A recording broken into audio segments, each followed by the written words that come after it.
Good morning, everyone. This is DrewandM98 with another new morning vlog. So today I've been thinking about a few different possibilities for things I want to talk about for the future of the channel, but before we get started, I just want to give a big thanks to all of you for your support. Just the other day, we did hit at 660 subscribers, and I can't thank you all enough for giving me a voice on this platform. For today's topic though, I wanted to talk just a little bit about the possible future of the Super Smash Bros. Series. It's hard to believe that it's been almost 1 year since the reveal of Sora as the final fighter for Super Smash Bros. Ultimate. Super Smash Bros. Ultimate was, by all definitions, a once-in-a-lifetime event. I do not think we'll ever have a game with that kind of a magnitude ever again. We had so many fighters pulled in and so many fan favorites that people wanted for a long time. My favorite, of course, being Banjo-Kazooie. Fans, of course, got their #1 pick of Sora. I was so happy to see Sora at the very end. Of course, he had some other ones like King K. Rool, Simon Belmont, but just the whole idea that everyone is here, that any fighter that you liked previously was going to be a part of the game. There were so many choices that I just found it kind of hard to be dissatisfied with the game. And the most amazing thing I find about this game is that Nintendo was able to keep our attention completely riveted for pretty much 3.5 years for just this game alone. I mean, the fact that we kept having new characters coming is really what drove me to just keep playing the game, with my main, of course, being Banjo when that character was revealed. And it was just so exciting to just speculate as who is going to be next. I mean, it did cause a lot of fighting on Twitter and things of that nature, but I just love the speculation of it all. There really was only one major disappointment for me on the character front, and that was, of course, going to be not getting Geno this time around. We did get the return of the Mii costume. I kind of wish at least it would have been a deluxe Mii costume. That would have been nice. But no, we did pretty much get the same Mii costume that we got in Smash 4. So a little bit sad there, but I'm not going to complain about the roster as it is. Still an amazing one. Now, thinking though about the future of the series moving forward, just from this point, I honestly don't know if Nintendo should just wipe the slate clean for the next entry. I am of the viewpoint that we really should just have a Super Smash Bros. Ultimate Deluxe.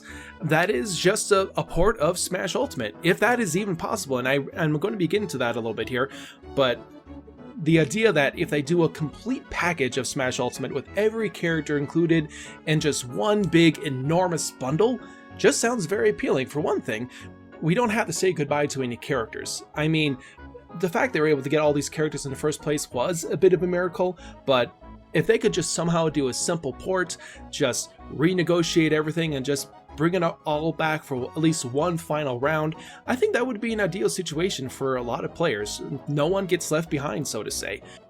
And the cool thing is, even if we port everything over as it was, we could still continue to add more. I'm talking more fighters, more stages, more modes, just things to make Super Smash Bros. Ultimate even better, improve the netcode, so many different things that could make an already amazing game even better. For one thing, of course, as a Geno fan, I think it would be much easier for Geno to get into Super Smash Bros. Ultimate Deluxe than a brand new Smash game. We have 3 Square Enix characters already there. What's the problem with adding at least one more? But of course, there are other possibilities too. I mean, there are so many fan favorites that still could make the cut. We're talking about characters like Crash Bandicoot, Spyro the Dragon, which are now both owned by Microsoft because they purchased Activision. Those characters are now even much more possible than they were before, especially with the fact that we already have 2 Microsoft characters in Super Smash Bros. Now. And the one other major thing I would hope for, of course, I did mention game modes. I hope they do put in a better single player mode. Maybe perhaps a Subspace Emissary 2 of sorts. That would be ideal for me.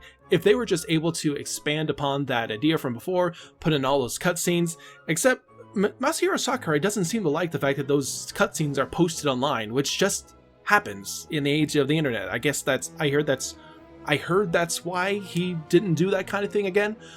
But I just still think that would be amazing.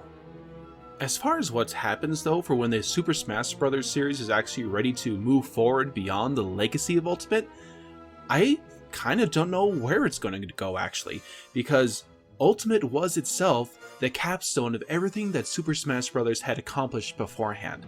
That is why I think we just need to do a Super Smash Bros. Ultimate Deluxe in the first place.